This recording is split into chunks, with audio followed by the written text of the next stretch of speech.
Thank you for downloading this podcast from the British Theatre Guide. For more information about British Theatre Guide, please visit britishtheatreguide.info. Hello, and thank you for listening to this British Theatre Guide podcast with me, Simon Sladen. Well, we are in the midst of panto season. Rehearsals are already underway across the country, and I'm here with two people that are bringing some of that magic to the stage this year from Imagine Theatre, Steve Boden and Rob Marsden. You'll have seen, I'm sure, many of their shows on the stages, so thank you to you both for speaking to us. Thank you. Thank you. So let's begin by thinking about, there are lots of different companies, there are lots of different styles of pantos. How might we define an Imagine Theatre show? So our take on panto is very much that the story is the star. I think Imagine's heritage and where we've come from is that we've taken trad panto stories and we've engineered spectacular scenery, special effects. We've invested in the quality of the performance on stage and told a story with all those panto traditions and kind of packaged that up as our brand, particularly working with mid-scale theatre.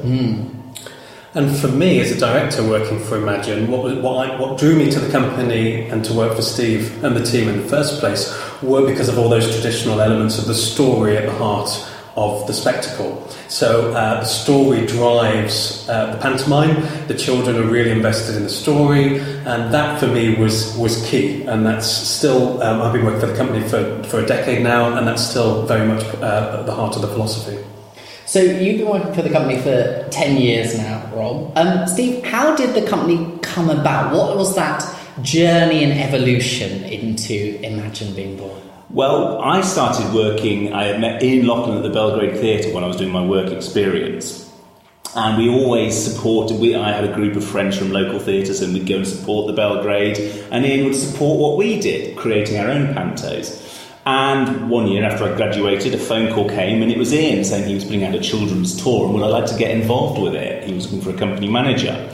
And because he was producing the panto with the Belgrade Theatre each year, the Belgrade being a funded theatre, they would build a brand new production. So we built scenery, costumes, props, the whole show.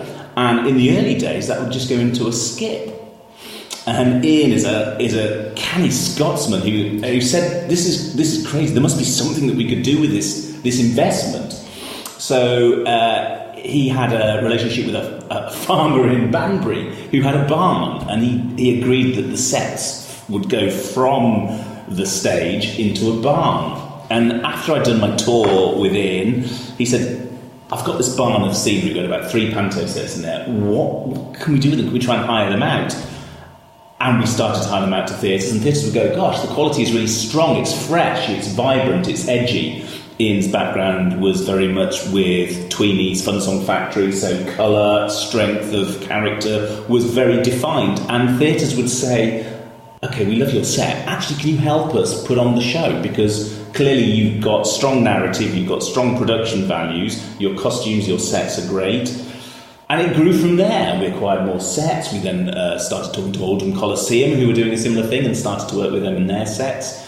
And the company has evolved into probably the second biggest supplier of panto kit, both to our shows and to other producers. We've got 40 panto sets in store of various sizes, about 40,000 costumes. We've invested heavily in special effects, all the elements that allow ourselves and other producers to put on spectacular modern panto. So you two have worked together for 10 years. What is the relationship between producer and director?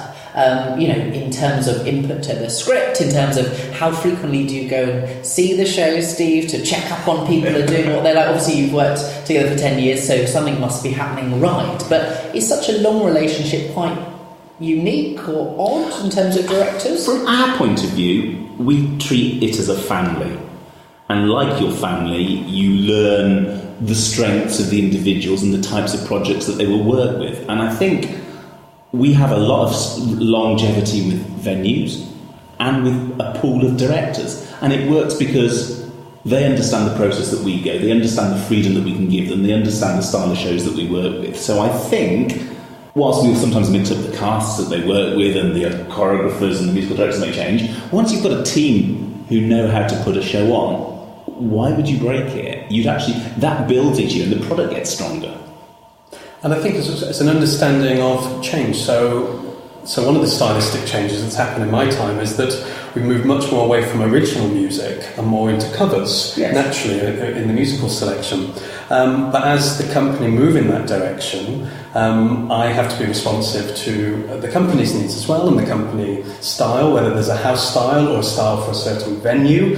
And as the portfolio at Imagine has increased, from when I joined there were 4 pantomimes, and now this year 14. So 10 in that 10-year period have increased. So for me, it's about being responsive to the needs of the producer as well, because at the end of the day I'm employed to put on that production for Imagine and for the venue that I'm working in as well, and it's got to be right for both.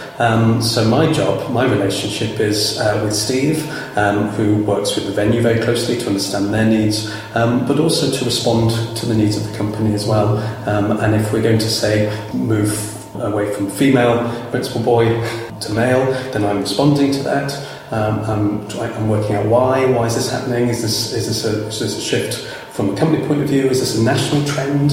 And that's for me to understand and then to work with Steve for that particular venue in the United Kingdom. And that's what's so unique really about the genre, isn't it? Is that regardless of where you see it, it is very localised in terms of references to local streets or names or things that have happened in that local press, which really helps that sense of community which the audience participation increases in. And of course one of those things that further does that is certain cast members that come back year after year, which obviously you have quite a lot at your venue. So Neil Hurst's 10th pantomime at the Victoria Theatre, so he's become the name, as it were, through the pantomime. So Neil wasn't the name to begin with in the very first year. You directed the first year, didn't you, Steve? Yeah. And he's grown out of that venue. There's a real love because he's from the area, he lives in the town, his family are there. And he gets a sense of ownership, doesn't he? Yes. People actually start to feel that they have a relationship that goes further than just an actor and an audience.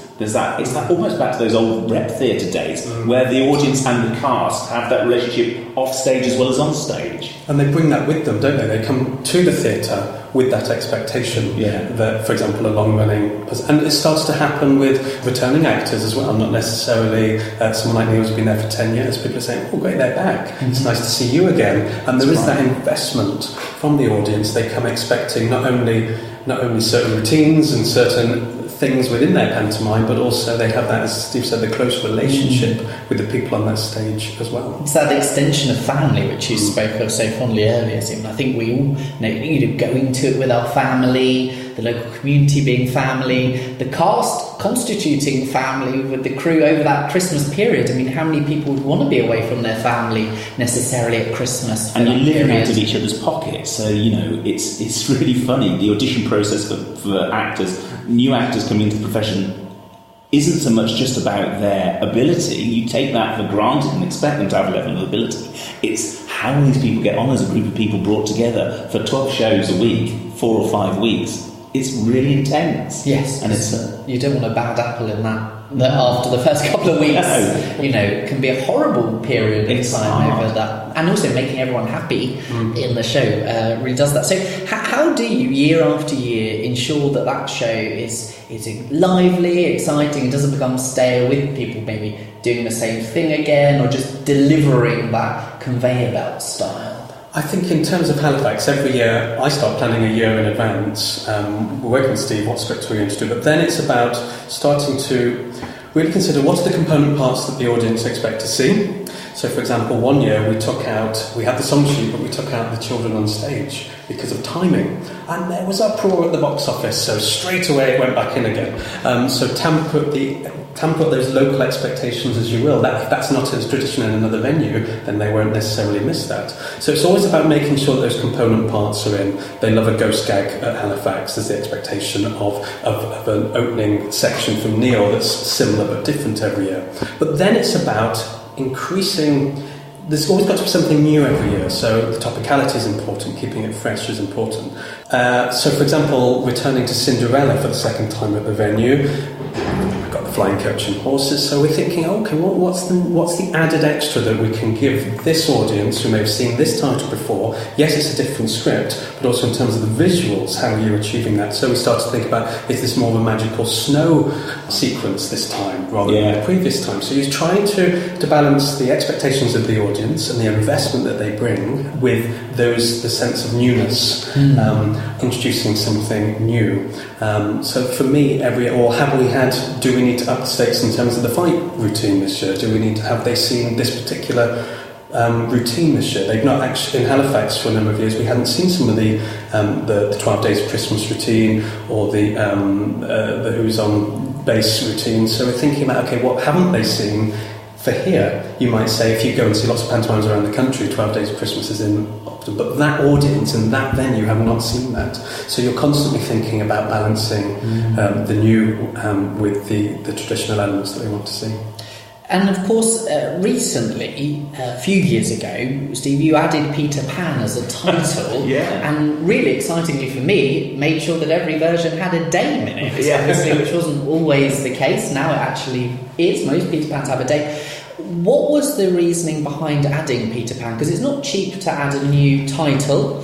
Was it that it was wanted by venues? Was it something you've been playing with? How to crack the pantomisation of it? Cracking the code on Pan was something that we wrestled with for years.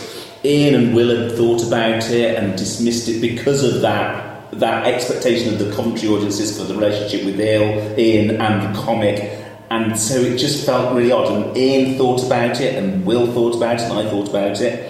And then it became apparent as time went by, as you went back to the source material, as new movies came out, and various producers tried to do Peter Pan as a pantomime, that there was a way of keeping the story true to the writing whilst introducing the anarchic character of the dame and a comic and giving them a purpose in the story. Once it's said, right, what is their role in this story? What character will they play? Then actually the writing, Will wrote it for us, and it actually fell into place quite simply. That was the bit that we had to nail. We didn't want them to be an accessory to it and a commentary that was not related to it. We wanted them to go on the journey.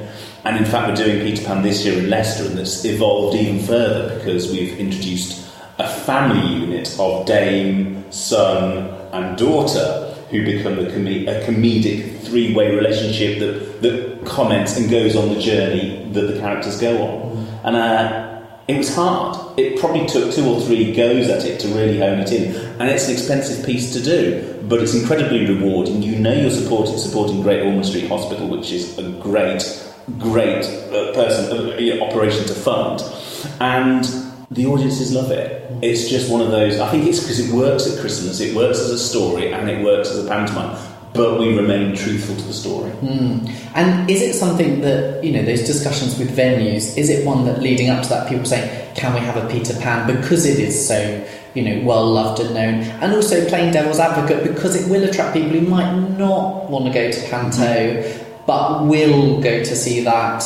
And also, as you said, the flying is so exciting, and you can have all those teams of children as lost boys and all the rest of it. And that's another reason why we wanted to do it, because we open up our kids' auditions for Panto. We don't go to dance schools because we think it's a real good way of engaging with the people in the area, and that's something that we stand by. We have 2 full-time members of staff who just license children for 6 months, but it's a really important part of what we do. And so the title, probably more than any other title, lends itself to that community engagement.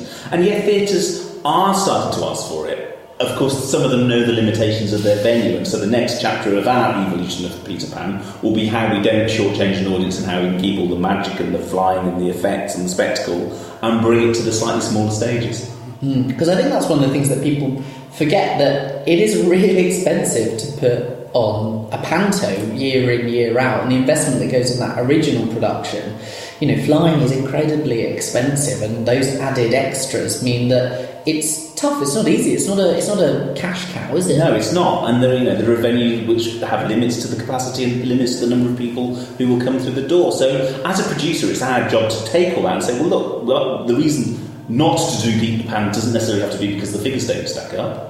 Because actually what we're doing is we're building and developing a relationship with that town and that audience. So So often it does come down to actually the physicality. How would we physically get the show on the stage rather than the economics of it? Yes, absolutely. I remember seeing a show once of Peter Pan where they could just afford one harness, so everybody went from stage left to right, and it took about 5 minutes as they went, oh look, now Wendy has the magic dust, and then suddenly clunk, clunk, clunk, clunk, clunk, and then what they did was, because time was going up, the Lost Boys then walked across the stage, and it was like, well, what's the point of flying? So you have to know all those things. And flying the children, we said, is really important, and I've seen a number of versions of it where the children have never flown. But it's not just Peter and Wendy that go to Neverland and John and Michael jump out the window, never to be seen again. They all go to Neverland, so they will all fly, they'll all go on that journey. It has to have that inner logic, doesn't it? You have to, whatever the logic of pantomime is, you have to find it. Yeah. And one of the things is to have those children flying, and I've directed Pam for Steve, and yes, it's time consuming, and yes, there's a lot of time and effort to fly the kids as well as the adults, but the payoff is enormous. When you fly out to that nursery, you are on a quest. You are on an adventure with that dry ice, and the house disappears, and you're flying over London, and you land in another world. Going over that threshold into that other world is nothing. The wide-eyed nature of those children in that auditorium, because as a director I always look at families in those first couple of shows. What are they seeing? When are they disengaged? Are they shuffling? But that moment when they fly out of that auditorium, getting that music right, the whole package coming together is spellbinding. And especially in a society where the screen is king and we're on our phones and computers and iPads and all the rest of it, those experiences are becoming more and more important. And that sharing that space, that audience and those actors sharing that space, the same space at the same time, is again so important. I remember at the opening of Cinderella a few years ago that we did at Halifax, and seeing a young girl with, I assume it was her dad, but they were just together. And when the coach and horses flew, at the end, again through that snow, she was waving, but also I saw this dad just waving at Cinderella flying off into the night. And again, that shared moment of magic between families in the auditorium is so important. And we're talking about Christmas time, and without being too saccharine about it, there's a time to reflect and a time to slow down on what does it mean to be a human being, and to share stories at Christmas is one of the most beautiful things of all. And going back to this idea of the expense of putting on the pantomime, and I think it's also incumbent on us to give the best product, isn't it? So for that moment, and for that child watching Cinderella, she wants to absolutely invest in that environment. And I sometimes get a little bit cross with actors. I come back sometimes and who are maybe putting. It's not happened for a number of years for me. I've been quite lucky with the casting process that we have. But occasionally you get that person who's in second gear, and it's not good. You know, for me that's not good enough, because this is this family's, particularly in Yorkshire where we are in Halifax. I speak to families who've been there for 10 years, and they save for months and months to go and see that pantomime. And that's the key, making it affordable. It's too easy to get swallowed up in commerciality. If your audience can't afford to come, then you're wasting your time. And we really champion the schools audience. You know, it's really important that schools get to take children out to the theatre to see anything, but particularly panto, because it's something that they will engage with, and hopefully they will then take that through to the generations to follow. Well, especially with the terrible situation at the moment, with arts provisions in schools, with theatre provisions in schools. And I think it's interesting hearing what you're saying about, getting it right for the kids, because also at the end of the day, they will tell you if the plot doesn't make sense. They absolutely will know. Yeah, you will tell them the noise in the house, won't you? And that's what happened with myself, coming from a theatre background with plays, and then I went into musicals and pantomime slightly later. And when I first started on the journey with Wish Theatre, Now Imagine Theatre, again I could see that the story was king, so to speak. And I know that those children sit in that auditorium and latch onto the story. And all of what is great is that there's never that clunky moment. So any of the slosh routines, 12 Days of Christmas, even if it's just a little few lines, that they always emerge out of the story. They grow out of the story, and that's so important again. So that the children are literally tumbling into another part of the story, and then tumbling out of that and maybe back into the plot in inverted commas. But even those slapstick and slosh routines, they're embedded in the narrative. And of course we all revert to children watching the panto, be it from that behaviours that we learn as a child and replicate year on year, and they're sort of reinforced further by hello boys and girls, being referred to that all the time. Another one of those big changes has been the demise of the female principal boy. But Imagine still celebrates that very much so. Yeah, and it's something that we wrestle with year in, year out. Because of the nature of panto, and this is something that Ian Lachlan taught me very early on, I think it was one of the greatest bits of advice he gave. Because of the nature of panto, everybody is playing a heightened performance. Even a story character, a story driver, their performance is heightened. And what can happen is you can cast a male in the role of Aladdin or Jack or Dick Whittington, and sometimes, it can just feel that they're playing themselves because they can't play a heightened performance as those characters. And when you put a female into those roles, by default, their character, their persona is heightened because they're being the adventurer, the hero of the piece. And for us, that's why it feels that it sits in balance.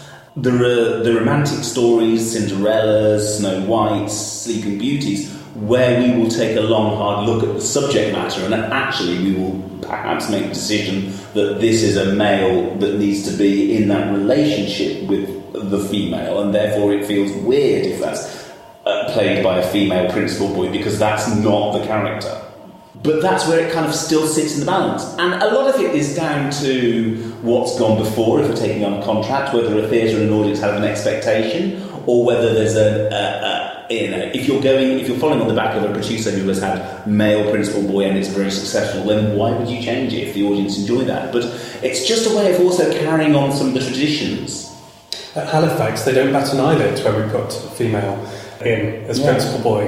And again, because of the tradition that's been built up over a number of years established. But they're used to also the change as well. So we've had males playing those roles as well recently. And I stand in a lot of houses, a lot of pantomimes, and I have heard on several occasions, out of the thousands of pantos I've sat through, I mean, why is that girl playing a boy? And once an explanation is given, a child accepts it. They don't expect to sit there and question it, so long as that actor, male or female, is telling the story and is believable.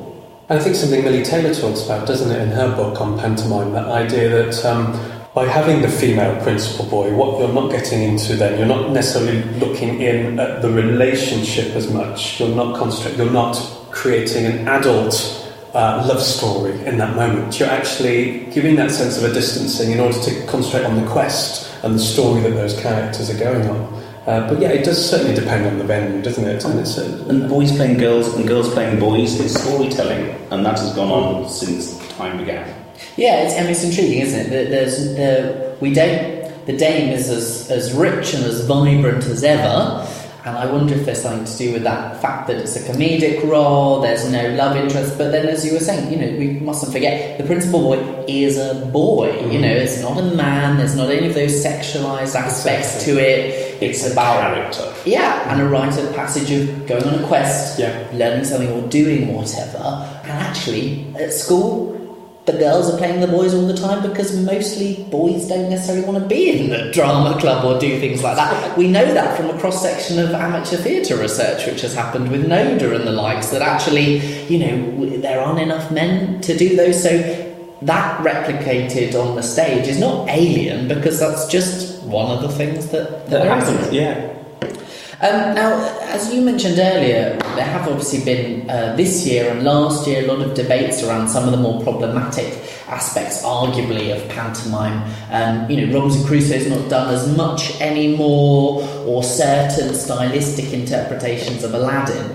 What does the industry sort of need to think about or remember, or have you actually changed any of your shows or aspects as a result of any of those debates and discussions? I think as a producer, you have to be sensitive to what is going on in the world, and you always have to have an eye to it. And it is absolutely right that we assess the scripts, we assess in the rehearsal room what is coming from the various degrees of experience in the room, and ensure that it is correct. Nobody sets out to cause offence, nor indeed should we be there to do that, because that isn't going to encourage generations to come and see it. I think so long as we maintain the production in the balance of pantomime and that the anarchic characters and the social commentary continues, then I think that's important. Otherwise, I think we start to stray away from pantomime. And of course, we were talking earlier very much about some of those narratives and aspects of those which were fully acceptable, let's say, in the Victorian period, which today we'd never see. We'd never see a villain threatening to rape the principal boy, which was quite common, actually, in that Victorian era. Mm-hmm. We also wouldn't see anybody blacking up today, which, often was seen, the Cannibal King or things like that in pantomime. And I think, we're losing also those traits of aesthetic in Aladdin with the eyeliner or the hands together poses and things like that. As the industry, reflects and respects the changing communities and in society, but also, as you both said, takes stock and goes, well, wait a second, why are we doing this? This is not right. And I think with pantomime, it's often, because it's had years and years of evolution, sometimes that replication just comes as, oh, this is how we've always done it. And actually very few people look back and go, whoa, those Victorian ones were crazy, and you couldn't even tell the narrative of some of the shows. Like Two Aladdins might be completely different. We've had this sort of concreting of what things are, and so now is a time that everyone's reevaluating that, and that can only be good for the industry to assess, refresh, and think about how we move forward. So thinking about moving forward, what's the state of the industry today? Have we got enough performers in the field who know what they're doing? Is there a lack of directors? What would be your wish lists for Christmas to keep pantomime rich or even richer than it is today? For my money, I would love to see the development of a slightly more formal training for the art form, because I think there are generations of graduates who are coming through who are eager to work and who very quickly come to the castings because they want to do auditions and they're hungry to perform. After all, they've just trained for 3 years. But what's interesting is you get them in the rehearsal room, you work with them, and you spend the first 10 or 15 minutes of the session explaining the art form, explaining heightened performance, explaining that the audience is your missing cast member and you must engage with them.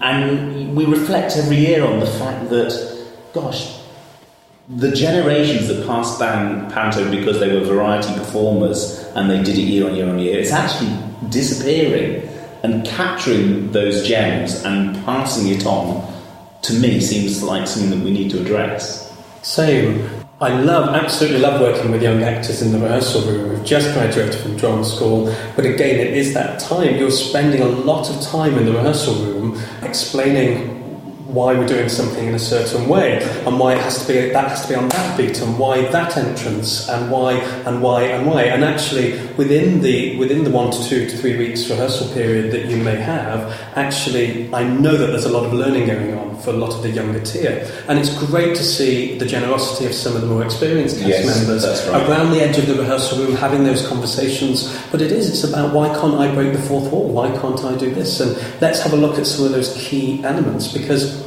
drama schools nowadays, they're doing a lot of work on screen, which is fantastic, a lot of screen work, but they may still do a restoration comedy. But how often might you professionally work in a restoration comedy piece versus a professional pantomime?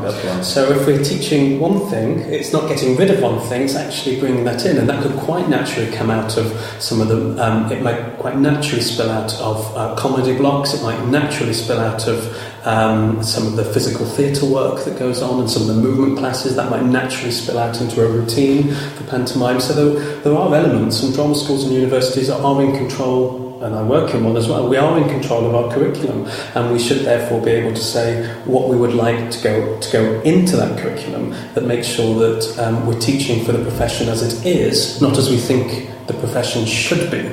So if the profession is employing so many people in pantomime in their first job, then let's make sure we do that. And I also like, for example, I don't have a kind of a segregated process where the dancers are doing one thing over there and the children's chorus are doing that. Everyone's a company, so I want to make sure that the dancers are understanding the rules and the codes of pantomime and how all that works. We can't rely on the script saying, insert busy bee routine here now. Yeah. And then what? Well, actually, people, we now have those routines written out because of that tradition is disappearing. So I think there's a space for training. I think it's also, apart from the performing side of it, the technical side, the technologies that now are prevalent in theatre. We will absolutely start to bring those into pantomime, and it's the younger generation, those that are on training courses now, knowing that actually that technology can work in pantomime, and there are producers like Imagine who welcome people with a passion or an interest in bringing the new to the table and encouraging stage management and designers and lighting designers to push the boundaries. And it is about, because it is an art form, isn't it, in that sense, and it has a craft to it. And so you want to make sure that that craft is honed prior to the first time that you're in a rehearsal room, when you're opening in 2 weeks' time. So, yeah, I'd like to see a training. But I think also as well, a little anecdote, talking to this, I said to the stage manager, could we panto this prop up a bit? And new stage manager, brilliant stage manager, comes straight up to John, what do you mean panto it up a bit? So a bit of tinsel here, a bit of this there. And then bit by bit, she was saying, oh great, now I know what that means. But for me, I have to be, again, aware of my language, that I speak to somebody who's just, speaks someone on the rehearsal room floor very differently, whether they're highly experienced in pantomime or not. And I'm doing a lot of teaching through the rehearsal period with certain people. And I enjoy that because it's important to pass the traditions across and down and through, because hopefully in a number of years they'll be making their way up, they'll be directing, they'll be producing. You've only got to look at all the pantomime producers. Often they've started off in the chorus, as stage managers, company managers, ASMs, and so on. So I've learnt again from the grassroots level. So everyone should do their homework before perhaps that audition and go and see lots of pantos and get to really grips with what those things are. Absolutely. And then have that wonderful opportunity of learning in the rehearsal room and then sharing that, which is another very family thing, sharing that knowledge and being part of that with each other. So gentlemen, if I had the pantomime magic wand here, where in Pantoland would you wish to be taken? I would love to go back to those variety days where you had comedians and double acts and that crafting of slosh routines, busy bee, and just look at those great performers and see them in the flesh performing. Yeah, I'd love to see the Jack Trip and the Roy Hood mirror routine. Obviously seeing Roy Hood at Wilton, at the music hall, doing the mirror routine, to have seen that pairing, as Steve was saying, to see those routines at work in the live environment would be my Christmas wish. I think I have to agree. I'd love to go back to Drury Lane to see those humongous scene changes and those set pieces that one day, hopefully, somebody will give us lots of money to be able to recreate them on the stage and relive those 4, 5, 6 hour shows that Augustus Harris was doing with casts of thousands. Thank you so much for joining us at British Theatre today. It's been an absolute treat to learn more about your careers, the industry today, and also to see where, if we are lucky with that fairy giving us that wish? No, we don't want the fairy giving us a wish. No, boo, nice and loudly for that. Where that might take us. So, all the best for the season ahead. Thank you. Make sure that you see one of their many shows of Imagine that are throughout the country. We'll put a link into the description of this blog so you can see where your most local show is. And have a wonderful season and Merry Christmas to you both. Thank you very much. Merry Christmas. You've been listening to a podcast from British Theatre Guide. For more information, please visit britishtheatreguide.info.